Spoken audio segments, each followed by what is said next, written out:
The 12th of February 2003, which clearly meant it arrived the day we believe Mr. Chohan was being held captive at Forge Close.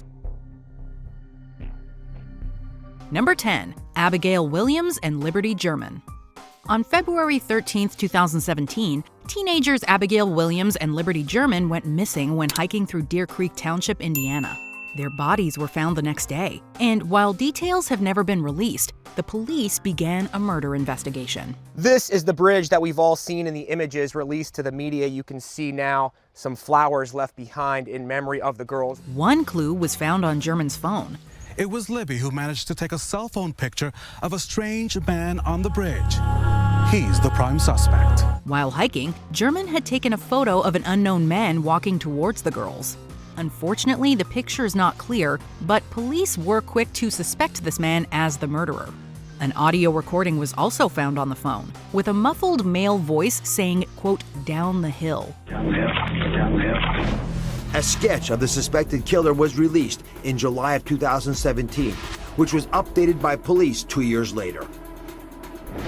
More than 50,000 tips have poured in over the years, but none of them have led to the elusive killer. Various persons of interest have been put forth, but the case remains frustratingly unsolved. Number 9. Sebisile Happiness Khoza. When South African teacher Sebisile Happiness Khoza was discovered dead on a remote dirt road in 2015, the numbers 071 were found inscribed in the dirt near her burnt body. Police suspected this to be the beginning of a cell phone number, but Khoza had died before finishing. Khoza's boyfriend, Siamamkela Odwa Nompumza, became the leading suspect after his fingerprint was discovered on a petrol bottle found at the crime scene. It's suspected that Nompumza murdered Khoza after growing jealous of her new boyfriend. However, Nompumza claims that he had nothing to do with Khoza's murder. Number 8. Simon Ng. This teenager from Hong Kong was living in New York City when he began writing a blog. The blog was meant to detail his personal struggles of living in a new country. Instead, it led to the apprehension of his murderer. On May 12, 2005, Ng wrote that his sister's ex-boyfriend Jin Lin had entered his apartment, despite being asked to wait downstairs, supposedly to retrieve some fishing equipment, and that he was acting agitated. Simon and his sister were murdered soon after. Police searched Simon's computer and found the blog, pointing them towards Jin. He was subsequently arrested and sentenced to life in prison. Number 7. Kathleen Weinstein. In 1996, special education teacher Kathleen Weinstein was murdered by a teenage carjacker. Give me the keys! Come on, hurry up! Okay. Get out! Unbeknownst to the teen, Weinstein was capturing the entire ordeal on a hidden tape recorder that she retrieved from a bag and hid in her coat pocket. Following the discovery of her body, authorities listened to the recording, which contained key details like the carjacker's first name and age. The man, 17-year-old Michael Lassane, was later captured driving Weinstein's car, arrested, and sentenced to life in prison. Following a successful appeal in 2007, Lassane was once again found guilty and resentenced to life. Number 6. Sandra Deist. On March 29, 2000, Michigan man David Deist called 911 and reported that his wife Sandra had taken her own life. We didn't have any reason to dispute his story. And quite frankly, given his background, the fact that he appeared to be a stable, normal guy with a family and a good job and some community involvement and stuff, we basically gave him the benefit of the doubt. The story was widely accepted until Sandra's autopsy was conducted, which revealed that she'd been shot twice. Sandra's sister Mary also came forward with an incriminating note. Sandra had told Mary that if anything happened to her, a note hidden in her china cabinet would explain everything. For the first time, Sandy described what really happened in the horse stable 18 months earlier. The note stated that David had tried to kill Sandra with an axe hammer back in 1998. Further analysis of David's shirt revealed microscopic blood spatter, indicating it was David who had shot Sandra. Forensic professionals did the rest, and David was sentenced to life in prison for Sandra's murders and died there in 2018. After the verdict, relief from Sandy Deist's relatives, grief from David's side of the family. That it was a difficult thing for both families, and no one's a winner. Number 5. Matthew Pike.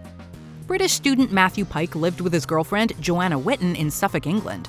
Witten drew the attention of a man named David Heiss on a gaming website, and Heiss grew dangerously infatuated with Witten. Heiss proceeded to stalk both Witten and Pike, and in September 2008, he broke into Pike's apartment and fatally stabbed him in a fit of jealousy. A German computer game enthusiast, calling himself David Heiss, left a message on her Facebook page. The message said, "You must be suffering unbelievable pain. I'm sorry for causing so much trouble lately." Pike was able to write the letters DAV in his own blood before dying of his injuries. Witten returned home to find her boyfriend dead, and Heiss was quickly arrested. He was subsequently sentenced to life in prison. Number 4. Alexander Litvinenko.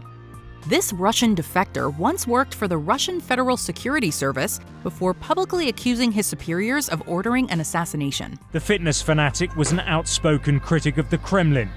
He fled to the UK in 2000, where he was given political asylum. It's thought he then worked for MI6 and Spanish intelligence as an informer. He subsequently relocated to London and sought protection. While living in England, Litvinenko wrote 2 books and dropped numerous bombshells about the Russian government. In November 2006, he was poisoned and murdered by what's assumed to be members of the Federal Security Service. Litvinenko grew very sick after meeting prior colleagues, but was able to remember a particular pot of tea that only he drank from. The police later found this teapot, which contained high amounts of polonium-210. Alexander Litvinenko died in hospital the very same day. His hospital room was sealed. I've been a consultant for over 20 years. I've never seen a case like this, and I hope I never do again. Unfortunately, the primary suspect in the case, Russian politician Andrei Lugovoy, cannot be extradited from Russia. Sir, can you tell me, why did you murder Alexander Litvinenko? Interesting approach. This is the first time in my life that a question has been asked this aggressively. You should ask this question the Prime Minister of the UK and the head of intelligence services of UK. Number 3. Denise Amber Lee. On January 17, 2008, a man named Michael King abducted Denise Amber Lee from her own home. King took Lee to his house and assaulted her before taking her to his cousin's house. At 6:14 p.m., the Sarasota County Sheriff's Office received a bizarre 911 call from a cell phone from someone claiming to be Denise Lee, the missing person herself. How could that be? Lee managed to grab King's cell phone and called 911. The call lasted approximately 6 minutes and saw a panicked Denise providing various pieces of information to the authorities. Using her abductor's cell phone, everything she is saying is clearly for one purpose, so she can be found. Unfortunately, they were unable to save Lee, and she was murdered by King shortly after the call. The whole ordeal lasted 7 hours, with Lee being kidnapped around 2 p.m. and King being arrested at 9:15 that night. Lee's 911 call aided the prosecution, and King was sentenced to death. Her father, Rick Goff, had one last message for Michael King. I just want to tell Michael King you're a coward. You got what you deserve coming, and Denise was a lot better person than you, and she's going to put you in the place where you belong, which I believe is hell. That's where you're going to be. Number 2. Nadine Haig. The death of 33-year-old mother Nadine Haig in 2009 was made to look like she took her own life. The police bought it, but her family insisted there had been foul play. Investigating themselves, they found the words, quote, "he did it," on a note underneath her supposed note. These same words were later spotted etched into a bathroom tile. The family believes that the he in question is Nestore Guizon, the father of Haig's young daughter. The family collected enough convincing evidence to overturn the ruling on her death. However, Guizon denied involvement, and there's no direct evidence linking him to what happened to Haig, which means it remains an open case. Number 1. Amarjit Chohan. In 2003, drug dealer William Hornsey kidnapped London businessman Amarjit Chohan, along with his wife, mother-in-law, and 2 sons. Amarjit was a successful businessman and owned this freight company in Southall. He started it from scratch 7 years ago. It now has an annual turnover of over £4 million. Wanting to use Chohan's business as a front, Hornsey forced Chohan to sign it over, then killed the captives and dumped their bodies in the ocean. However, Chohan's body later washed up in Bournemouth, as did his wife's and mother-in-law's. Inside Chohan's sock was a note addressed to Hornsey's father, naming his murderer. And it's dated the 12th of February 2003, which clearly meant it arrived the day we believe Mr. Chohan was being held captive at Forge Close. Hornsey and his associates were quickly apprehended, and each received severe prison sentences for their roles in the Chohan family murders.